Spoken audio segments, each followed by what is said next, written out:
Hello, this is the recap video of Furry Cartooning for Amateurs Session 1. It's January 13th, 2026, and this is a little recap video for people who couldn't attend the class. I capped the uh, number of students at 30 students, and there's also for students if they want to recap, revisit the things that we did tonight. What else? And at the end of this video, also students who were here tonight, I'm going to include stuff about myself, but that'll be at the end. The rest of this is going to be recap. Okay, so let's get started with the supplies we used tonight. Boom, boom. Here we go. Yes, anyway, so yeah, the poster here is actually on my composition notebook. It's cool. So, anyways. Welcome to Furry Cartooning for Amateurs Winter 2026. The first ever Furry Cartooning for Amateurs. Hopefully there will be more. Yes, let's start with supplies. So, you want your pens today. Either the Papermate Flare pen or its replacement or equivalent Tombow Funosuke. This one is a little bit more archival. Well, this one I guess is qualified as archival and this one isn't. This one's a little bit cheaper. I use this one tonight. I'm slowly trying to transition to these. This is a brush pen, a hard tip brush pen, and this has a felt tip. Okay, so it has some give. I didn't talk about that tonight. I didn't talk about why I chose these. And then the other thing we'll need is our 4x6. Ooh, these are called 4x6 note cards. This. And then we'll need our composition notebooks, our blank composition notebooks, which I said you want non-recycled paper. This is something that Linda Berry recommends. I feel like I'm a little zoomed in. Oh, that's probably fine. And then printer paper, 8.5 by 11 printer paper, a little bit, a few sheets. Which I think you'll only need one, but okay. Yeah, so those are supplies. I made sure everyone had names, class names. Um, and yeah, we'll get started. So I'm not going to time out these exercises like I that we did in class. So I'll just tell you to I'll say how much time that you would pause and do it, and then I would you can do that if you want, if you're really following along. But the first thing we did was a warm up where we are drawing with our eyes closed on a notebook on a note card. So the first prompt was draw a big breakfast with your eyes closed, and you had 1 minute to do that. So if you want to try to do this, close your eyes and try to draw a big breakfast. And you're allowed to pick up your pen. I'm trying to think of the other questions people asked. Yeah, that's it. And yeah, I took advantage of the nervous beginning of class jitters by just getting right into drawing, just like Linda Berry does. So we started with that. Go ahead and do that now if you're doing it, following along. And then I had people optionally share, if people want to try to recreate this class, if people optionally share in the chat, because unfortunately we ran into the issue of you can only have 25 people in a chat where there are a bunch of videos on, even if you boost the server twice. And so we had to turn all the videos off, and people, like a lot of people, surprising amount of people, were able to take photos and then put them in the chat next to the video. So that was cool. So we got to see each other's drawings, which is really important for a virtual class, in my opinion. When you're not in person, to see each other's drawings immediately and not have to wait till the end is really cool. Okay, so this one was mine. Big breakfast. Okay, the next prompt is draw a mermaid with your eyes closed for a minute with another one of these. So go ahead and do that if you want to. This is mine. Okay, and then the last prompt was, if you know what a protogen is, draw a protogen with your eyes closed. Or if you don't know what a protogen is, draw a horse with your eyes closed. Because we have different various experiences of being in the furry fandom in this class. So I chose protogen. There you go. So that's a way of warming up. I was taught by my tutor, Juan Jose Fernandez, that if it feels like cheating, lean into it. I think that's really good advice. So this is just a way to get our hands moving. Okay, next up, we did, I showed off the Ivan Brunetti style of drawing. So, if you're scared to draw, but you have to draw, people, or in our case, anthropomorphized personas, this is a great way of doing it. Furries. So what I showed was you start with a circle, and then you draw a circle for the body. It can be like roughly this size. This kind of looks like an Animal Crossing character. That's something I forgot to bring up today. And then what we're trying to do is we're trying to avoid stick figures. Like one of the rules is we're not talking about the quality of the work, but we're trying to avoid stick figures because we want to add as much details as possible, and we want to, well, we don't want to maximize details. We want to get into an image, and we want to communicate this stuff. So, okay, I'm looking at my microphone volume. I'm gonna sit a little further away. Okay, so you can draw a circle, draw another circle, and then start to add noodly bits, and that gives like thickness, and so you can add like things like stripes, and then add some simple shapes just to mark like little details. I'm really used to this, but this can be simplified way more. And slowly you get your persona. So, oh, I don't think I introduced myself. I during this class, I am Professor Espresso. This is my persona, Gabumat. I usually go by Gabumat, and I fursuit as Gabu Cat. So you saw me in Gabu Cat form when I first recorded the video. I didn't explain that today either. Okay, yeah. So, oh yeah, Gabumat is like a reference to Gabumon. That was when I put this down. Someone was like, "Oh, I get it." Okay, so yeah, that's the Ivan Brunetti style. He made this book. I showed this off. Cartooning Philosophy and Practice. This was before Linda Berry, I think before Linda Berry started teaching, and there's lots of activities in here. It's a lot of text, and so she started using that in her classroom. Move all this out of the way, and she brings it up in syllabus, which is this book. So we're using a lot of activities from syllabus and the book Making Comics, also by Linda Berry. So we'll move on to the next thing. So I show you this Ivan Brunetti style because our next activity is the warm-up activity we'll be doing at the beginning of every class. I use it well, we do it at this local group called Comics in the Circle that I co-founded in Cleveland, Ohio. This territory we call the United States. No. So the attendance card, ooh, I should show all this. The attendance card is a warm-up activity that we're doing. Okay, should I redraw it? So you start with this.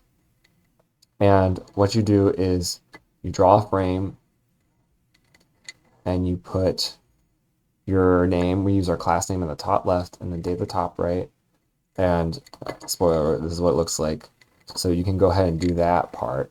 But then we set a timer for 3 minutes, and we were to draw ourselves doing an activity for that was a random activity that I pulled from my zine, Furry Cartooning Games and Practices. So she has a list of activities for the tens card. I have a lot of paper to move around here. She has an activity, a list of prompts that he uses, and we often use these at Comics in a Circle, and when I teach workshops, I also use these. So you can use one of those, but also I made a bunch more prompts included in this. So this is a zine I made because I wanted to just give making comics at everybody at furry conventions. And I sold them once, and then I felt kind of weird about selling them because it's really just Linda Berry's activities adapted with some new ones that I made up. So I have a list of tens card prompts that you could use. This is on for Affinity, not the most recent version. I don't think I've posted a printable version anywhere, but I don't know. So, anyways, I closed my eyes, pointed, and what did I end up pointing to?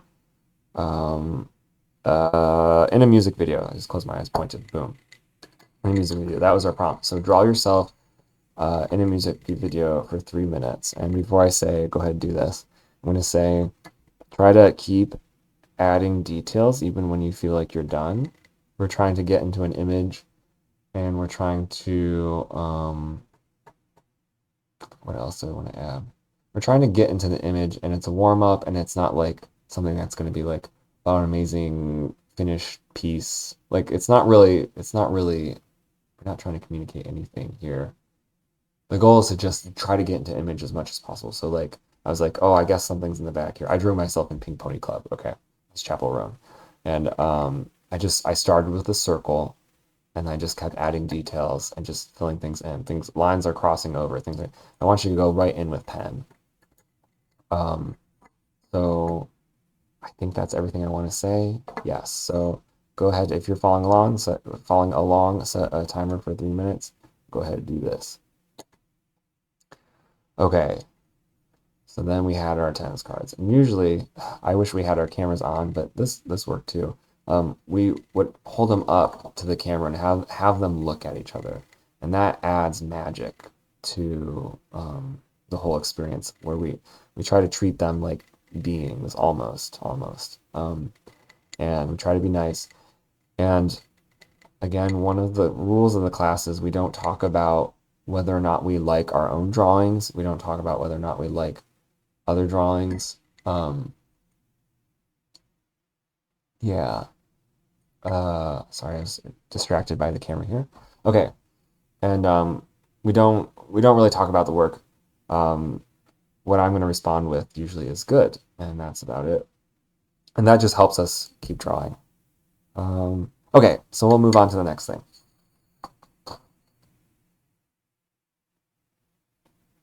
And that is Faster, Faster, Ivan Brunetti. Okay, so this is another Ivan Brunetti exercise that Linda Berry has adapted.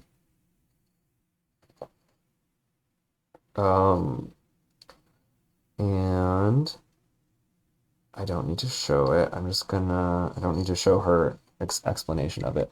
But what it is you start with a blank piece of paper and you fold it up. You fold it up into sixths. Okay, sorry guys, clear you out. Like this. And then you draw the lines, set it up, blank sheet of paper. And then what you're going to do in the top left is draw a cat, like a biological cat, four-legged, like not persona cat, but just a cat, for 60 seconds. And then,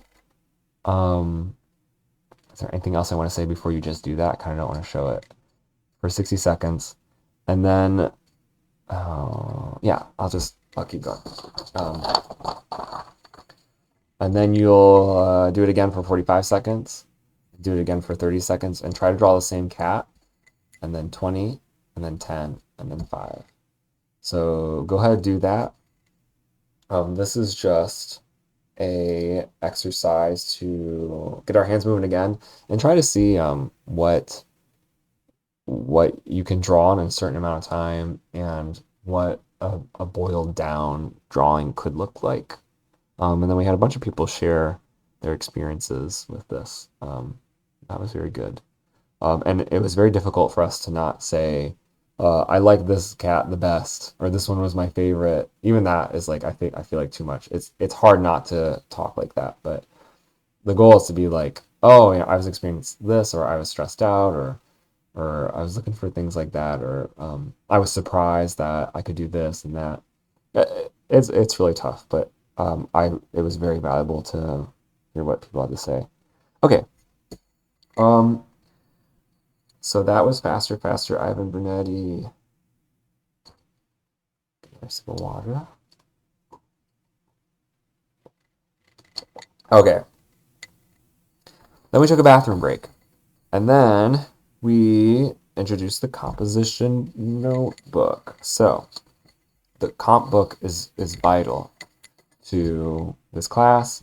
It's really vital to Linda Berry's class. She teaches, college students who a mix of people who are like trying to become professional artists or who draw a lot, a mix of people who haven't drawn in a long time. And she tries to get them together and do these exercises. And it's a main thing is this composition notebook.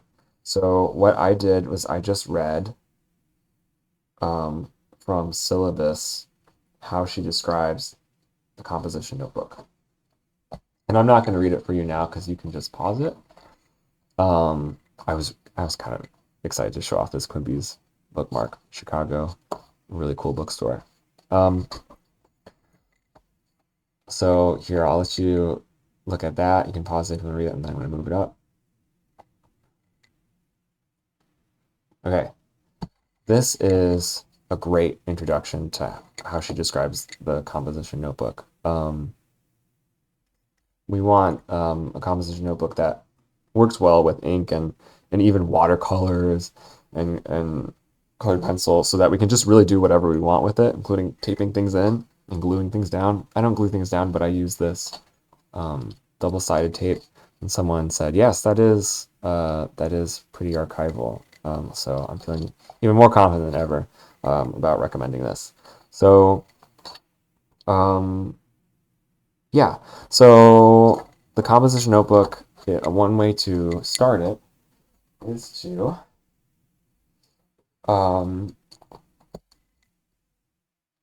put your hand on the front page and lay it down flat and trace it. And this is something that people have been doing for thousands of years. And the thought process behind this is it's like you're reaching out and putting your hand against your image self. And I did a little explanation here about images and what Linda Berry calls an image, and work, academic work about her teaching methods and her works. They describe people as imagists, and I would definitely consider myself an imagist, but it's the idea that like anything that the arts consists of, they are containers for images, like plays or books or drawings or paintings or whatever, images. And so we're constantly working to getting into images in this class. A lot of exercises from Linda Berry and things I've added in. And I'm actually, I didn't say this either. I think furries who have personas, especially, we have a special kind of subculture around accessing images and creating art that contains images and transferring images, and we have image bodies, like very particular image bodies and multifaceted, multiple image bodies. And so that is like a main thing that I'm looking to get into this class. I didn't say that. Maybe I'll remember. Maybe I'll remember next session. Okay, so anyways, trace your hand and then add details to make it like your persona. If you don't have a persona, that's okay. Do you want a random persona right now? I'll give you this might affect here. You can choose one of these. I had this for people who didn't have personas yet. You can draw yourself as a sparrow or a giraffe, whatever. And this is, you don't have to do this. This is just a recommendation to start drawing in your composition notebook. But because I'm a border collie, at least Goblin Matt is, I drew these paw pads here, and then I drew fur and claws. And then, but before that, I put my human name and then my persona name here. You could put your class name there if you're taking the class. This is just, I'm just kind of copying Linda Berry because I think I don't really know why she did this, but I like it. And then the day you're born, and that's PI, okay, whatever. And then and then the today's date. Okay, cool. And you can decorate this if you want. You want to color it later. That's great. Okay, so we broke into the composition notebook. That's wonderful because it's sometimes opening a new notebook is really scary. Okay. So we're going to keep going in the composition notebook, and we're going to work on our first diary comic. Actually, not a diary comic, a diary entry. So it is the X-page diary format. I'm going to show you the syllabus page, syllabus 132. And I just like, this isn't required for the class, but I highly recommend you buy or check out either whatever, just get into it. Making comics, like syllabus, also very good. What It Is, there's another book by her, also very good. Yeah, so this is the X page format. I changed this up a little bit and I added some stuff here. But this is like an example of hers. It's like really messy. And that's good. This is a place where we're trying to have an experience. Yeah. So I'll open my example. Let me do this off camera. Okay. This is an example from the night. So I'll show you how to set it up, and this is another timed activity. So if you're doing this at home, don't start until I'm like, go. Okay. So drew an X page. Start with an X. Okay.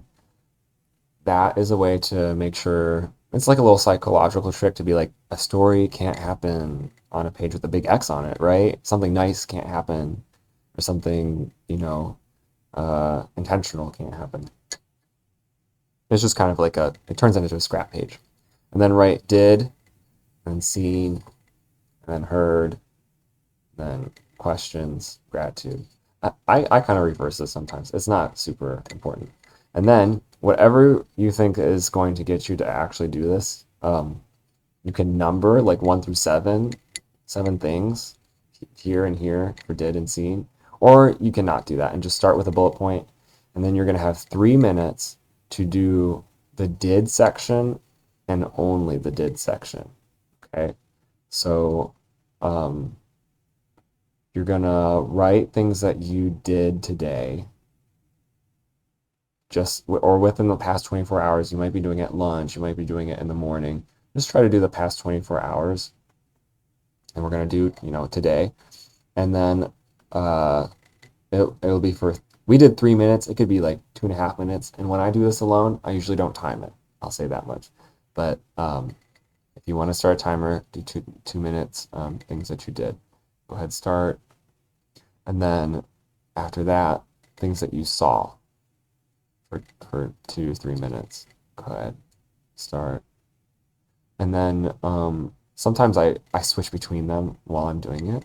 So if you feel the urge, just go ahead and do that. That's fine. I didn't do that today. I really tried to stick with the strategy. And then heard, things that you heard people say directly is what she recommends. It can also be other things like sounds or songs, blah, blah, blah. So I wrote things that I heard. I have a lot of trouble with this one, trying to think exactly what people said. So that's interesting. And then, so you can do that for a minute. And then I add this section, but she has other diary formats that includes questions. It's questions you had during the day. It could be general, could be very specific, could be big, could be small. How'd that spider get in there? That's a question I had. And then, so go ahead and do that for a minute. And then gratitude, you can do that for like 30 seconds or whatever, just some things that you're grateful for. That's the one I really added because I was like, I think I've read so many good things about this. Okay. And then I set a timer for 4 minutes. I set a timer for 3 minutes. I think I set a timer for 4 minutes. Draw yourself and try to fit your full body, which I failed. I totally failed. And oh, that's so interesting. Yeah, so I also said I was going to do the Ivan Brunetti method, but I just really got into not doing that. So 4 minutes, choose one of these things, Or maybe even none of these things. You're like, okay, there's one thing I forgot. I just want to draw myself doing that. Draw your persona for 4 minutes in that image and just try to keep adding details until the time runs out. If you're doing a timer. So time ran out for me. This is me in my kitchen wiggling my coffee cup. The spider goes into the sink. And I had all these ethical dilemmas afterwards about that. But yeah, this is a way. Oh, go ahead, do that. Okay, this is a way of getting into a bunch of images and paying attention to what you've been paying attention to.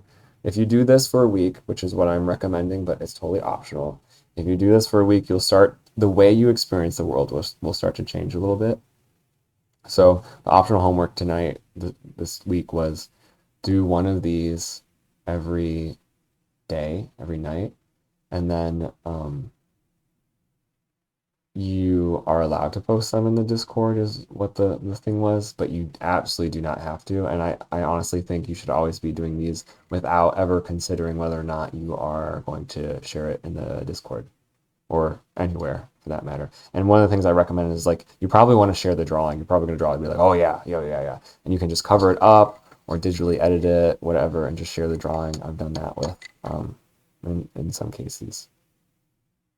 Okay, so that's the X page diary format, and that concludes our recommended homework section. And we didn't get a chance to talk about it and share our experiences with that, so we'll have some sharing time next week. Yeah. So the next thing we did was the most experimental thing I've done so far in this session, which is looking at drawings. Yeah. Oh, and I want to share just my document camera, or just my screen, but I don't have that set up in OBS. Hold on, let's see if I can just do that. I don't want to, what if it messes up my recording? All right, we'll just do it. This will be fun. Okay. So I have this channel in the Discord where I'm like, hey, post drawings or art, I think art of that you want to look at for an extended amount of time during class. Today we're just doing 30 seconds.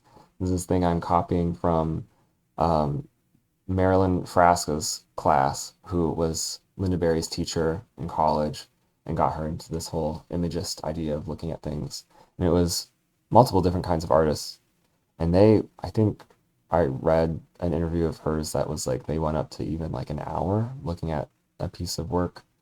So we're only going to do 30 seconds per, but I selected 7 that I wanted to see I want us to just look at quietly, and we're not like doing any kind of observation. We're not trying to memorize. There's no trick here. It's just looking at drawings for 30 seconds each.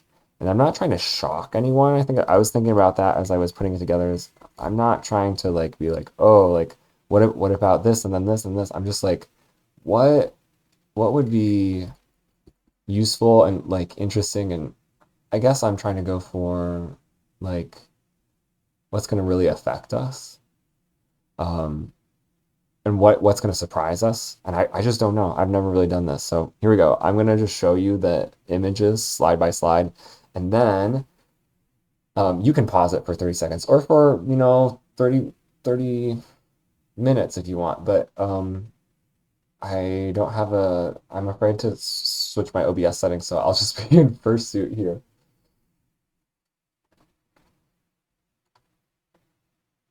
Here we go. All right. Hello. This is my OBS. Oh, spoilers, spoilers. That is my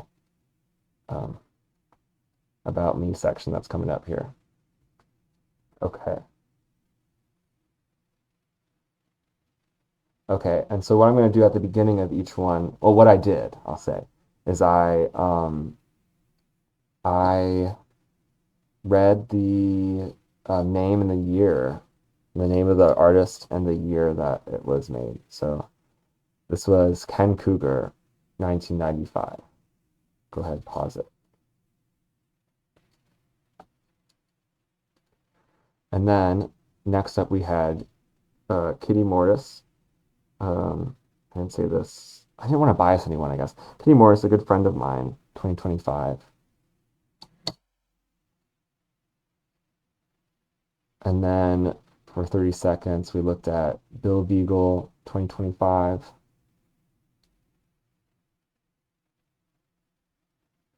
And then for 30 seconds, we looked at Eddie Adams. I didn't have a year for this. Oh, I did a warning. There's gore and blood in this one. Uh, Whoops, sorry, I forgot to warn you.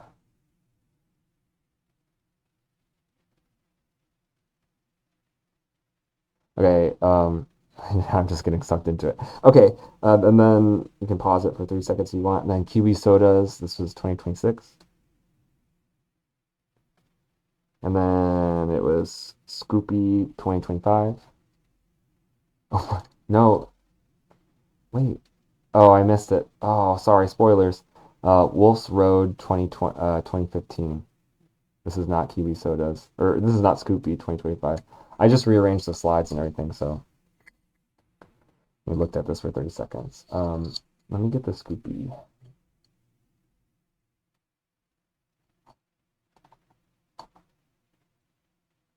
There's Scoopy. So I'm gonna pause and look at that. I feel like my fursuit in the corner kind of messes up this activity a little bit. Or maybe it enhances it. I don't know. Okay, cool. So that was that. And now, um,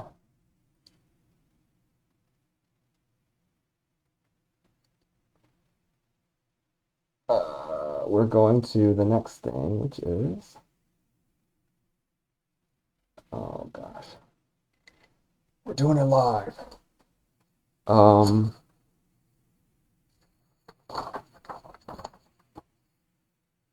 yeah, that was it for that. I went over the class rules, so I'll do that now, and then I'll do the about me section. Okay. So yeah, I went over the class rules. I don't think I'm just gonna quickly put them on the screen, and this time I'm human. Hello. Wait, did that go up? Yes. So this was one of my announcements, and this is a student, this is the classroom rules version 1. Um, Heavily copied from Linda Berry. I'm not going to read them, but is there anything I want to say? Um, no. Oh, there is one thing I want to say. I'm going to go back to the first page. I think I'm kind of gonna change or axe number 2. We try to get to we try to get to we try to get to know each other through the work rather than through chatting. Cartooning is the main event. However, if you'd like to chat, please use the break room voice channel and the chat or text channel. At first I started with an even stronger one, where it's like try not to chat, just draw. And I was like, there's this anecdote of someone in my song. I was like, I'm attending this silent retreat and they're doing this and that, and like people are struggling with the blah blah blah, and it's just like it's pretty violent. The silence thing is pretty violent, and kind of like a white version of Buddhism that's like this obsession with silence that it can get violent. And so I'm like, I really don't want to replicate that here. I really don't want to replicate that here. So it is different when you're in the classroom with Linda Berry, especially on Sundays, which I found out all the rules are suspended. So I'm thinking about that a lot. In Comics in a Circle, we don't use the rule where we don't talk about the work. We talk about the work all the time. We try not to say mean things, and during the attendance card, we try to not talk about the work too much. At least I try to emphasize that. But it is very beneficial to our Comics in a Circle community to like really buff everyone up. But sometimes I worry that some people are too biased or they don't get the same comments, and so I really want us to try not to talk about the quality of the work, but getting to know each other via chatter is fine. Okay. All right, this was these ones, and then this was these rules. Okay, great. So, um, yeah, that those are the rules, and then now it is time for the section that was not talked about, that I didn't have time for, and because I just wanted to save as much time for drawing as possible. But why? See, I'm still recording, right? Great. Why should you trust me? Who am I? Let's build up some ethos here. Okay, so this is where I'm located, kind of. Let's start at the beginning. I was born in Amherst, Ohio. I learned to make, but my comics making kind of, I want to say career, but a very influential experience for me was when me and my roommate, who I'm living with right now, actually went to um, a free comics making class at the local library. It was there, uh, taught by Mike Lesler, who passed away a couple of years ago. And he taught us how to pencil and ink and erase and make mini comics. And I was like, oh my God, I've been making drawing, but now I want to like make comics and print them out. So I did a lot of that in like seventh grade, blah, blah, blah. Okay, and then this book was at our local public library and it changed my life. But it was very technical, Making Comics by Scott McCloud. And then I grew up on gay webcomics, as a gay boy who wanted to see other gay boys and didn't. I think I started reading these before I came out as gay to everyone else, but after I came out to myself. So yeah, this is Skeptical on the left here, and then we have Tripping Over You, and then Always Raining Here.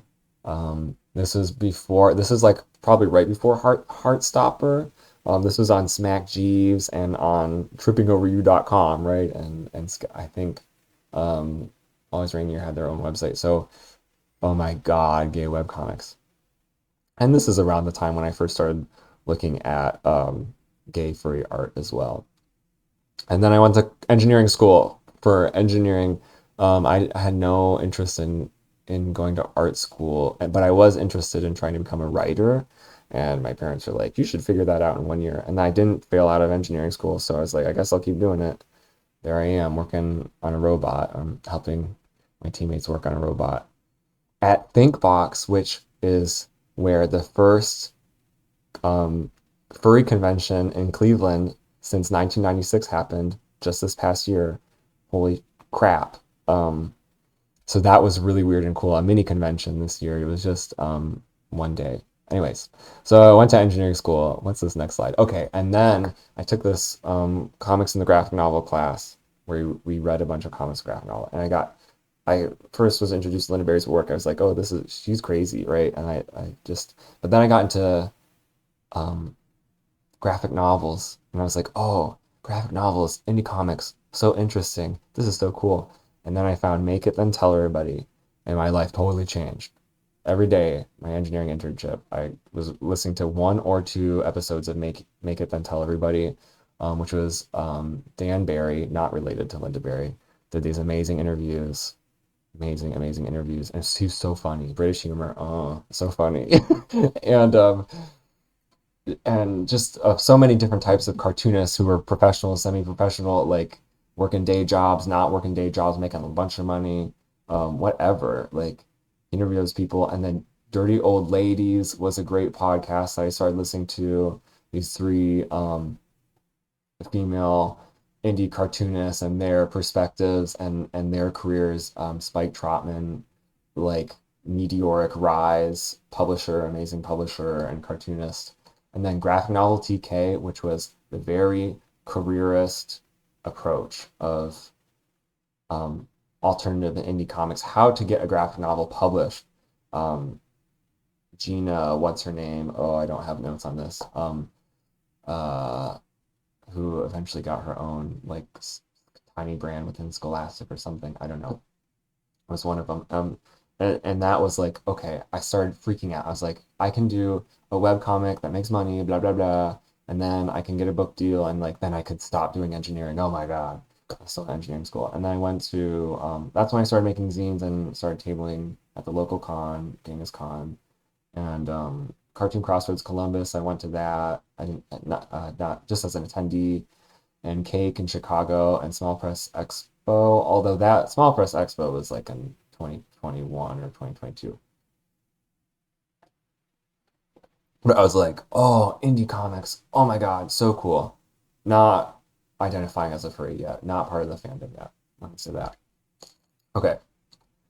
And so there I was tabling at Genghis Khan for the first time ever in Cleveland. I don't know what year that was, 2018. Yeah, 2018 probably. And that was before I ran into Linda Berry's syllabus. And that was really life-changing because I had heard about her stuff. I read a little bit, but then I got at the Cleveland Public Library and I read it on the way home on the Red Line while still in college, and it just broke this like careerist ideology, broke me out of this cycle of like the previous summer I had failed, no, two summers ago I had failed to just do one page a day online as a webcomic on Tapas, and I just felt so demoralized and like, what do I do? What do I do? And syllabus just like totally open drawing up for me again. I don't know, and that's why I'm still using it. And then Making Comics came out in 2019 and won an Eisner, and Linda Berry won the Genius Grant. She won $500,000 as voted on by her peers, and everybody's like, "Oh my God, she's awesome!" And so, and then I started teaching comics to youth through a group called Lake Erie Inc. And I heavily used her, like published Syllabi, and yeah, but that was during the pandemic. So what do I have next? Okay, so around 2020 time, I finally had someone else publish my work in a they didn't Vagabond Comics is a local anthology, I'll say that. And they were the same people who got to pick who was in C Magazine, which is a local magazine. I was like super pumped. I was like making work and using Linda Berry methods to get into images, but like doing this kind of work. So, okay, cool. Published. That felt really good. And then in 2020, I took comics tutoring lessons with Juan Fernandez. I ran into him at Cartoon Crossroads Columbus while he was doing a workshop. And I didn't know of him at the time, I don't think. And he was living in Pittsburgh at the time, but had Cleveland roots. He was doing this comics workshop, and it was really weird, drawing on note cards, moving things around. And he said, "Oh, you can do Linda Berry spirals while you're like waiting." And I was like, "Holy shit, holy, holy shit!" And then he was like talking about Linda Berry, and I went up to him afterwards, and then I found out he did like these like pretty affordable tutoring things. And I graduated. I had just graduated from college in 2019, engineering, and then again in 2020, and so anyways, the pandemic hit, and then I just started taking lessons with him on Zoom. And he went to the Center for Cartoon Studies, which I had been geeking over for like, I don't know, 4 years at that point. It's like, oh my gosh, you can go to a college in Vermont to learn comics. Oh my gosh, I want to go, but like I'll never do that. What am I going to do? Like pause my job or like take out a loan? I just can't do it. But like he was teaching these lessons from that and then combining it with like Linda Berry ideas, and it's like this was so awesome.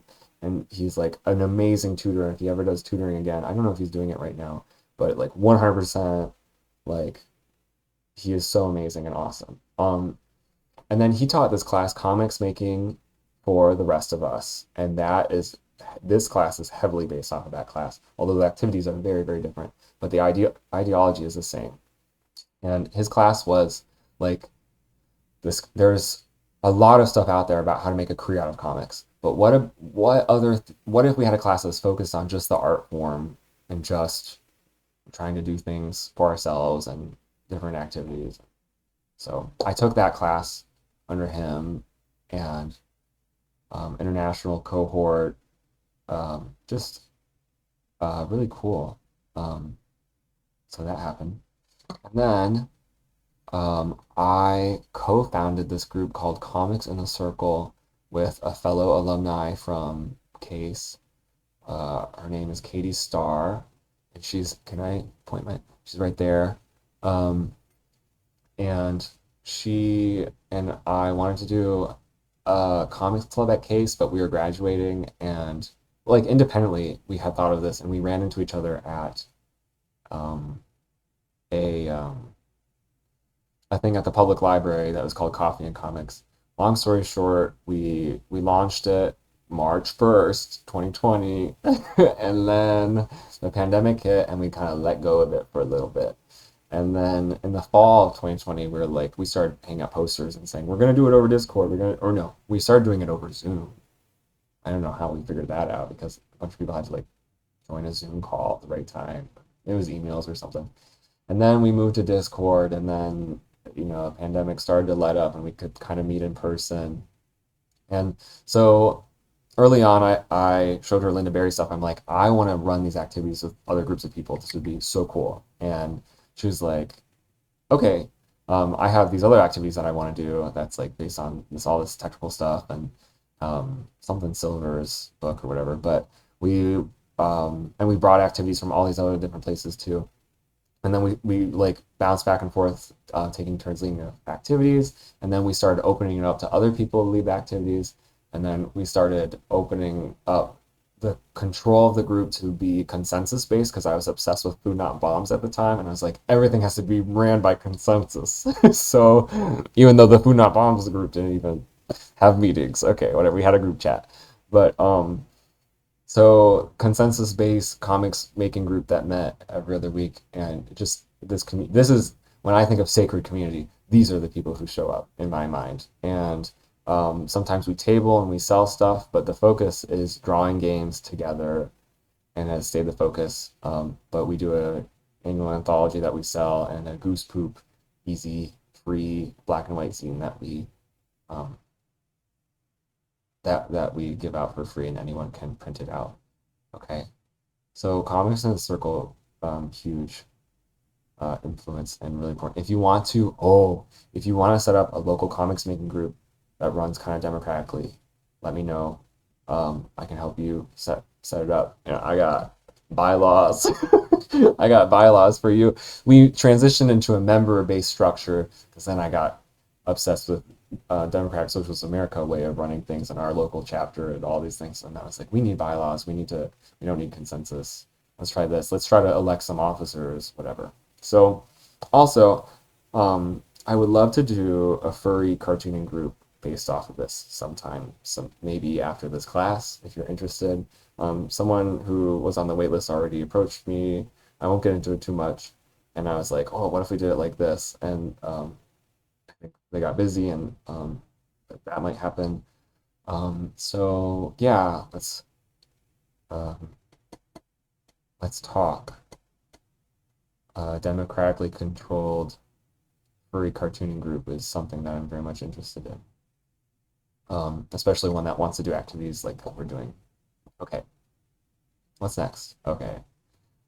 And then I experienced VR chat in 2023.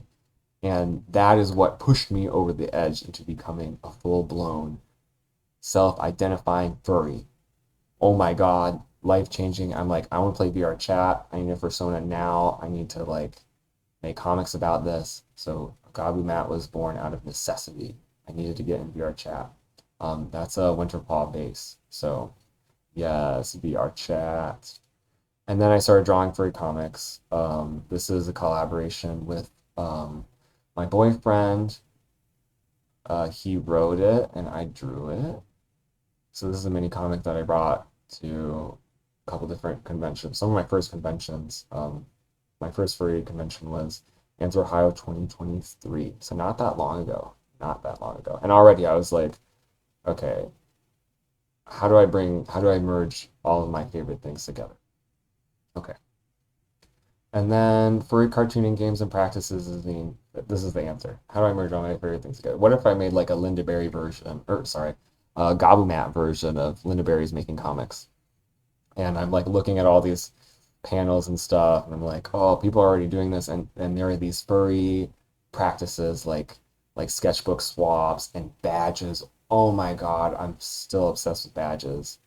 Getting to draw your persona. Like everyone's wearing art. Like I went to SPX in like 2021, Small Press Expo on like the East Coast, like big time drawing, cartooning, indie comics thing, and it's mostly about selling, and there are some workshops. And I remember leaving that and being like, I just want like a Linda Berry style convention where like everyone draws together and there's lots of different formal activities, and then like people wear costumes and get into it. And then like a couple years ago, I was like, oh, that's a furry convention. Except maybe I want to add more Linda Berry activities to furry conventions. Mass participation is something I very much value. Okay. I sold a few of these and then I felt weird about selling them. So now I just give them out. Um, because like it is copying a lot of Linda Berry's stuff. Okay. But yeah, YCH boss down at the bottom right. We're gonna do that. Um, yeah, and that's gonna be a really good one. I've led that a few times. And here's another collaboration I did with my friend Zeta, um, for Goose Poop for Comics in a Circle. So been drawing for comics as an example of stuff. I didn't go right in with pen. I used pencil. Actually, I used a light table. So we won't be using light tables. Um, but I don't know. I'm thinking about that. And I've drawn some other comics, and I got a pre-made fursuit, and I was like, I should make a comic about who this is. So Gabu Mat digivolves into Gabu Cat. Oh, he's also kind of Digimon inspired. Or I'm making him kind of retroactively, kind of like a Digimon. Okay. So I started hosting meets. First City trusted me to host, like, I think their first fur meet that wasn't by their board. First City is in Cleveland. Um, they, um, the nonprofit, founded by Kezel and other people. Kezel is just like this amazing, organizer, and it wasn't, I don't need to get into it too much, but what if we did a bunch of meets and then built up to a con? That's what they're doing. And so we did a cartooning meet where we did a couple Linda Berry activities, and then I did YCH Boss at the first ever Furry City Minicon. But before all that, my first time leading an activity at a furry convention was Western PA Furry Weekend 2024. Um, right? Yeah, 2024. My first furry conventions were in 2024, not 2023. I said that wrong earlier. That was wrong. So, and then that was wonderful. And then I did 4 activities at Wapafala this past year because they let me. And yeah, so some other things too. Okay. I love making these little posters. And then I think we're reaching the end here. This is the first page of each of these comics. You might have seen these if you looked at some of my work before you joined or after you joined, if you're in the class. But this is the format of our final project. Is going to be roughly this shape and size, roughly this borders and stuff, and roughly these materials. I penciled these first and inked over them, and it doesn't have to be this topic though. It doesn't have to be about your persona or everything. But yeah, this is some work I made. Okay, now we're back to Ken Cougar. Cool. Back at the beginning. So yeah, that's about me and my experience, and hopefully that. Ooh, that's good. Okay, that's it. Um, I hope this was useful for people who are taking the class. I hope this is useful for people who aren't taking the class. If you have any recommendations, like I'm so open to criticism. This is all an experiment. This is the first time I recorded a video that, I don't know, this is the first time I ever recorded a video. I tried live streaming once a couple years ago. But if you have any recommendations at all, any feedback, negative, positive, please put DM me or put something in the chat below. Huh. Great. Thank you so much for your support. The more reaction positive to this, the more I'm like, okay, this is useful, and the more willing I'll be to record videos at like 11 at night, the night of class. I will be. Okay, bye bye. Thank you so much.